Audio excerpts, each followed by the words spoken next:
तो इसमें अब इस साल की जो डेप्रिसिएशन है हमारी वो है 96,523। ठीक है। तो फिर बैलेंस कितना रहा बाय बैलेंस कैरीड डाउन, जो डिफरेंशियल अमाउंट बचेगा तो वो होएगा 457,523 प्लस 2 लाख, टोटल बनाइए 657,523। उसमें से मैं लेस करूंगा 96,523, तो आपका जो बैलेंस बचेगा 561 ऑल जीरो। ठीक है दोस्तों, इस तरीके से हमने ये क्वेश्चन कर दिया। चाहे change in method of depreciation हो जाएगा या change in useful life, the philosophy will be same. वो will be doing the adjustments prospectively. पीछे जो हो गया सो हो गया, उसको भूल जाएंगे, आगे कंटिन्यू करेंगे। ठीक है। अब बुक पे देख आते हैं और देखते हैं कुछ चीजें हैं जो हमने डिस्कस नहीं किया। अब revision in the estimated useful life, तो मैंने आपको अगेन बता दिया, उसका इंपैक्ट भी प्रोस्पेक्टिव देना। ठीक है। जैसे एक क्वेश्चन है यहाँ पे, इसको मैं यहाँ ही टैकल करता हूँ। कहाँ गया? A machine costing 6 lakh is depreciated on SLM basis assuming 10 years working life and nil residual value for 3 years। तो हमने एक मशीनरी परचेज कर दी थी जिसका 6 लाख कॉस्ट था और हमें लगता था ये 10 साल तक चलेगी, और 3 साल तक हमने डेप्रिशिएट कर दिया था। Estimated life after third year was reassessed at 5 years। तो अभी तक क्या हो गया था, अगर मैं इसको यहाँ पे यूज करूंगा, तो हमने एक एसेट लिया था जो हमें लगा था 10 साल तक चलेगा। ठीक है। तो 3 साल बाद हमें लगा नहीं, अभी खाली 5 साल वर the estimated estimate of remaining useful life after 30 was at 5 years। अब 3 साल बाद हमें लगा कि नहीं ये 5 साल चलेगा। अब मुझे बताओ मेरे दोस्तों, 3 साल तक हमने कितना डेप्रिशिएट किया होगा? सर अगर हमने पहले 6 लाख माना तो हमने बोला होगा 6 lakh divide by 10 which equal to 60,000 हमने हर साल लगाया होगा। तो 3 साल में हमने कितना लगाया होगा? 1,80,000। तो कितना बचा? 6 लाख में से 1,80,000 हमने आज तक डेप्रिशिएट किया होगा, तो बचा पीछे वैल्यू 4,20,000। अब 4,20,000 को अब कितने टाइम पे करेंगे? हमने बोला था 7, बट अब बचे हैं 5 साल। तो प्रोस्पेक्टली 4,20,000 डिवाइडेड बाई 5, अब डेप्रिसिएशन हर साल 84,000 पर एनम लगा देंगे। क्यों? प्रोस्पेक्टिव करना है, क्योंकि चेंज इन अकाउंटिंग एस्टिमेट है। ठीक है दोस्तों। अब एक नया कंसेप्ट है, जो लास्ट कंसेप्ट इसमें रहने वाला है, वो है revaluation of property. Revaluation of property, plant and equipment. मैंने अभी आपको उस लेक्चर में तो बोल ही दिया आपको कि फिक्स्ड एसेट को हम बोलते हैं property plant and equipment as per AS 10। अब यहाँ पे बात आई कि हमारा अगर हिस्टोरिकल कॉस्ट में अगर हमने लैंड परचेज कर दिया या बिल्डिंग परचेज कर दी है, ठीक है, हिस्टोरिकल कॉस्ट इनकी 5 लाख है, तो हमारे पास दो ऑप्शन होती है, या तो इनको हिस्टोरिकल कॉस्ट पे रखो या रिवैल्यूएशन मॉडल पे। ये हमारे पास दो मॉडल्स है। तो दो पॉलिसीज है बेसिकली, या तो आप हिस्टोरिकल कॉस्ट पे रहने दो या आप इनको रिवैल्यूएशन मॉडल पे रख सकते हो, तो जो उनकी फेयर वैल्यू है आप उस पर दिखा सकते हो। अब यहां पे आपको रखना है याद, ये है अकाउंटिंग पॉलिसीज। अगर आपने चूज करते हैं हिस्टोरिकल कॉस्ट, फिर आपको हिस्टोरिकल कॉस्ट पे करना है, और अगर आपने चूज कर दिया रिवैल्यूएशन मॉडल, फिर आपको रिवैल्यूएशन मॉडल पे रहना है। ठीक है। बट ये आपको करना है set of property plant equipments.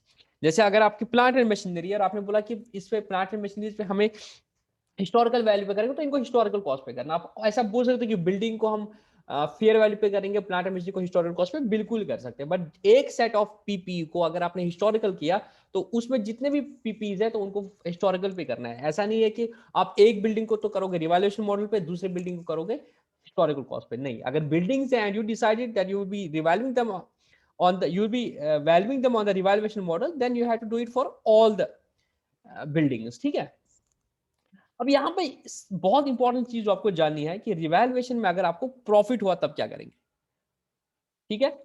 ये मैं शीट लेता हूं और मैं आपको इसको समझा देता हूं। ये क्या, कुछ नहीं है, बहुत आसान है। अगर आपने रिवैल्यूएशन कर दिया, रिवैल्यूएशन में क्या हो सकता है? सर रिवैल्यूएशन में इंक्रीज होता है वैल्यू, डिक्रीज हो सकता है। पहले मैं बोलूंगा अगर इंक्रीज हो गया, अगर इंक्रीज हो गया, जैसे अब मैं एग्जांपल लेता हूं अपने लैंड को। ठीक है, लैंड को मैं लेता हूं, सपोज लैंड 10 लाख की थी और आपने इसको रिवैल्यू कर दिया और रिवैल्यू पे इसका 15 लाख हो गया। तो लैंड कितने से बढ़ाना है आपको? 5 लाख से बढ़ाना है। यस, लैंड को हमने 5 लाख से बढ़ाना है। तो आप एंट्री क्या करोगे? सर लैंड को बढ़ाएंगे तो लैंड को डेबिट करेंगे। सर हम एंट्री करेंगे लैंड अकाउंट डेबिट, क्रेडिट इसको करोगे। ये प्रॉफिट है आपका, बट इस प्रॉफिट को आप रिवैल्यूएशन रिजर्व में ट्रांसफर करते हो, तो आप करोगे land account debit to revaluation reserve 5 lakh. तो ये रिवैल्यूएशन रिजर्व में रहेगा, ये आप अपने नॉर्मल प्रॉफिट लॉस में नहीं लिखो, because this is an unrealized gains and as per conservatism principle तुम इसको पीएनएल में नहीं ले सकते, तुम इसको रिवैल्यूएशन रिजर्व में रखोगे, ठीक है। अब मुझे बता दो, अगर लॉस हो गया, अगर आपको लगता है suppose land land suppose land ही लेते हैं और लैंड की वैल्यू गिर गई, जो नॉर्मली नहीं होता है, अब गिर गया, अब आपको लैंड को तो क्रेडिट करना है, तो लैंड करना है, तो डेबिट किसको करोगे, यहां पे आप प्रॉफिट एंड लॉस को डेबिट करोगे, तो आप एंट्री करोगे profit and loss account debit 5 lakh, suppose 5 lakh से वैल्यू गिर गई लैंड की, तो आप प्रॉफिट एंड लॉस में लॉस बुक करोगे और उसको लैंड को कम करोगे, ठीक है, यहां तक बिल्कुल ठीक है। हाँ सर, तो अगर रिवैल्यूएशन के वक्त इंक्रीज हो गया तो उसको रिवैल्यूएशन रिजर्व में लेंगे, और अगर उसका डिक्रीज हो गया तो प्रॉफिट लॉस में लेंगे। ये तब होगा जब इनिशियली आपका इंक्रीज हो गया डिक्रीज हो गया। बट मुझे बता दो, अगर आपने किसी को बढ़ा दिया था, रिवैल्यू किया था 15 लाख तक, तो ट्रांसफर किया था रिवैल्यूएशन रिजर्व में 5 लाख, फिर जाके अगर ये डिक्रीज हो गया 2 लाख से, अगर डिक्रीज हो गया आप 2 लाख, यहां पे अगर ये डिक्रीज हो गया 2 लाख, तो अब क्या करोगे, आपने बढ़ा दिया था और बढ़ाते वक्त कहां लिया था, रिवैल्यूएशन रिजर्व में, तो अभी कहां से पैसा निकालोगे, सर हम रिवैल्यूएशन रिजर्व से पैसा निकालेंगे, तो आप एंट्री करोगे revaluation reserve account debit 2 lakh to land 2 lakh, तो यहां से करोगे। कब तक करोगे, जब तक ये ओरिजिनल कॉस्ट पे ना आ जाए, मान से ओरिजिनल कॉस्ट से भी नीचे आ जाएगा, फिर जो अमाउंट होगा वो हम पीएनएल से राइट अप करेंगे, तो समझ आया। तो ओरिजिनल कॉस्ट के अबो अगर जा रहा है किसी भी रीजन से, तो वो जाएगा रिवैल्यूएशन रिजर्व में, और ओरिजिनल कॉस्ट से नीचे अगर जा रहा है वो जाए पीएनएल में। तो इसी तरह से मैंने बोला कि पहले बढ़ा दिया था फिर घट गया, तो जब तक रिवैल्यूएशन रिजर्व में है प्रॉफिट उसका, तो रिवैल्यूएशन रिजर्व से एडजस्ट करो, और वंस रिवैल्यूएशन रिजर्व में इसका प्रॉफिट खत्म हो जाएगा, फिर बाकी डिफरेंशियल पीएनएल में ले लो, ठीक है। और इसी तरह से अगर आपने इसको पहले डिक्रीज किया था तो पीएनएल में लिया था, बाद में अगर बढ़ गया तो जितना पीएनएल से लेस किया था वो पीएनएल में वापस करोगे। और सपोज पहले आपने 5 लाख का लेस किया था, फिर 8 लाख का फायदा हो गया, अब 13 लाख पहुंच गया, तो 5 लाख वापस पीएनएल को करोगे, और 2 लाख 3 लाख जो है वो जाएगा रिवैल्यूएशन रिजर्व में। आई होप आपको ये क्वेश्चन, ये जो मैंने आपको बता दिया कंसेप्ट समझ आया, ठीक है।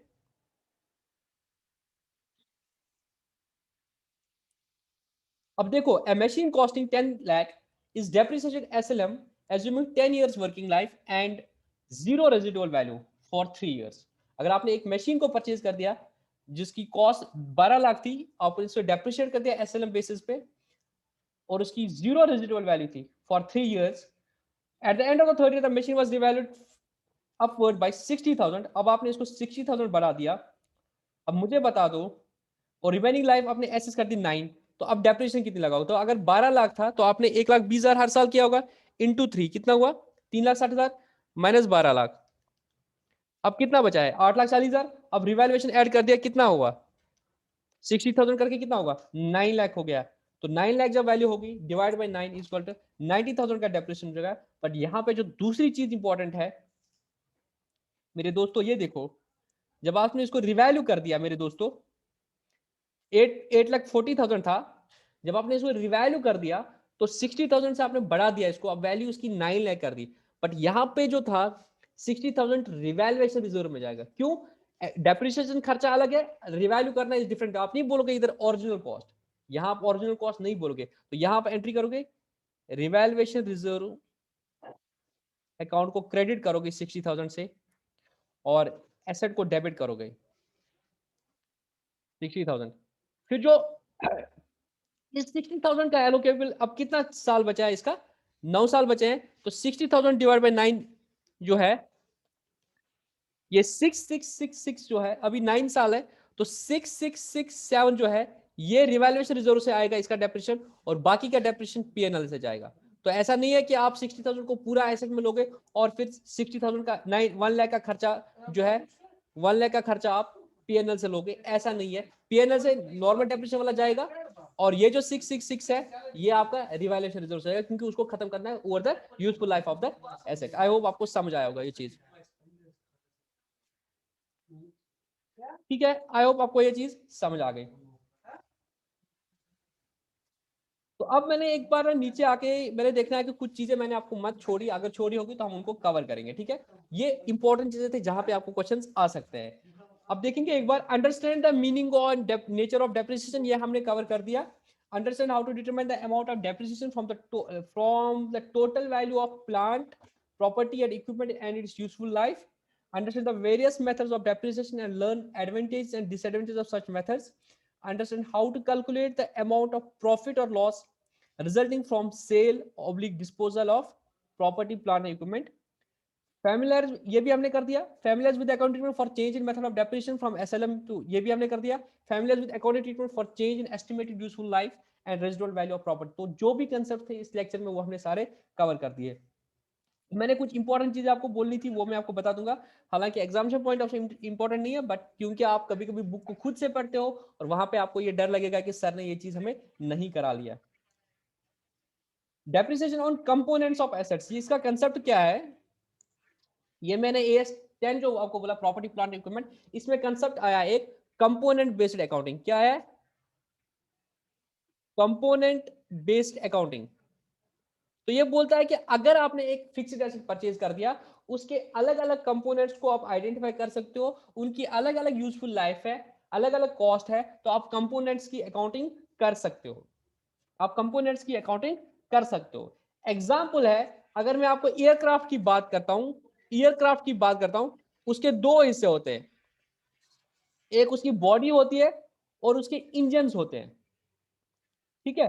अगर इसकी बॉडी सपोज, मुझे नहीं एग्जैक्टली पता है, 5 साल बाद चेंज करनी पड़ती है, जबकि या इसके इंजन जो है वो 20 साल चलते हैं और इसकी बॉडी 10 साल बाद रिप्लेस करनी पड़ती है. तो आप बॉडी को अलग कंपोनेंट मान के 10 साल में जितनी इसकी बॉडी की कॉस्ट आप आइडेंटिफाई करके कर सकते हो, उसको राइट अप करोगे 10 साल में. और इंजन क्योंकि 20 साल तक चलेगा, आप इसको 20 साल तक राइट अप करोगे, तो आप इसको सेपरेट कर सकते हो. ठीक है. अगर आपने कंप्यूटर परचेज कर दिया और उसके लिए प्रिंटर कर दिया, तो आप अलग से कंप्यूटर और प्रिंटर रख सकते, हालांकि वो एक ही अलग ही रखते हैं. बट मेरा कहने का मतलब है कि अगर कोई भी आपके एसेट्स है जहां पे कंपोनेंट्स अलग अलग है और कंपोनेंट्स की कॉस्ट आप आइडेंटिफाई कर पाओगे, कंपोनेंट्स की यूजफुल लाइफ अलग है, तो आप मैचिंग कंसेप्ट अगर देखोगे तो वो यही बोलेगा कि इंजन तो 20 साल तक जाना चाहिए और बॉडी 10 साल तक जाना चाहिए, तो आप ऐसा कर सकते हो. उसको बोलते हैं component based accounting.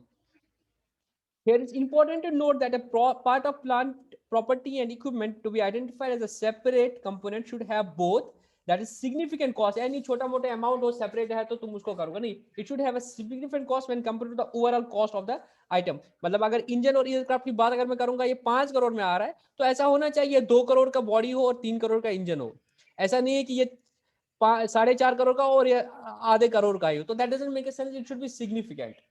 An estimated useful life of the depreciation method from the rest of the parts of the and equipment. तो estimate useful life of depreciation method different from the rest of. तो या तो इसकी useful life, अगर उस body की useful life भी 10 साल है, इंजन की 10 साल है, तो कंपोनेंट बेस्ड अकाउंटिंग कोई फायदा नहीं है. बट अगर इनका डेप्रिसिएशन मेथड अलग अलग है या यूजफुल लाइफ कम है, जो मैंने बोल रहा हूँ बॉडी में सपोज 10 साल है और इंजन में 20 साल है, तो यहाँ पे यूजफुल लाइफ अलग अलग है और कॉस्ट भी सिग्निफिकेंट एंड सेपरेबल है, तो आप यहाँ पे कंपोनेंट बेस्ड अकाउंटिंग कर सकते हो. इतना डेप्थ आई डोंट थिंक आपको पूछा जाएगा एग्जाम में. हाँ, सीए इंटरमीडिएट या फाइनल में एक क्वेश्चन बन सकता है. ठीक है. ऑब्जेक्टिव्स ऑफ प्रोवाइडिंग डेप्रिसिएशन, ये मैंने आपको बोल दिया. करेक्ट इनकम मेजरमेंट आपका तभी हो सकता है, ट्रू पोजीशन स्टेटमेंट आपकी तभी हो सकता है कि एसेट की वैल्यू कम हो गई, you need to show them at the realistic value.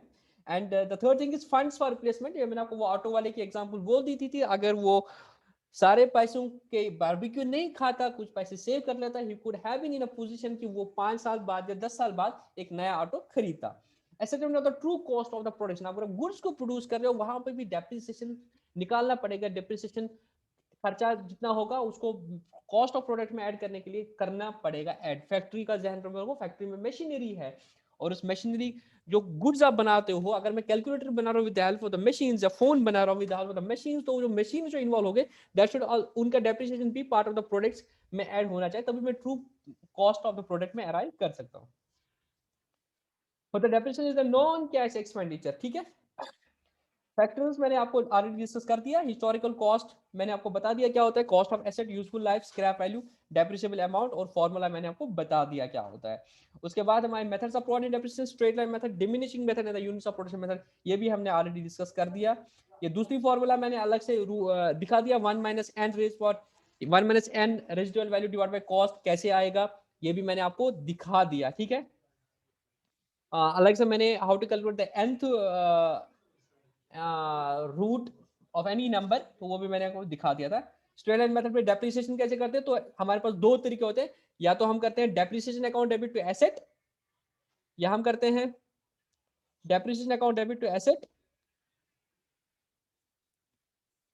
और फिर करते हैं PNL account debit to depreciation, या हमारे पास दूसरा तरीका क्या होता है, हम करते हैं depreciation account debit to provision for depreciation या एक्यूमुलेटेड डेप्रिसिएशन। तो इसमें हम प्रोविजन फॉर डेप्रिसिएशन को क्रेडिट करते हैं। कभी आप बोलते हैं सर प्रोविजन का क्रेडिट बैलेंस क्यों होता है, क्योंकि हमने एंट्री यही की होती है, डेप्रिसिएशन को हमने डेबिट किया होता है, डेप्रिसिएशन को हमने डेबिट किया होता है और प्रोविजन को क्रेडिट किया होता है। उसके बाद हम कहते हैं प्रॉफिट एंड लॉस में इस डेप्रिसिएशन को क्या करते हैं, इस डेप्रिसिएशन को राइट ऑफ करते हैं।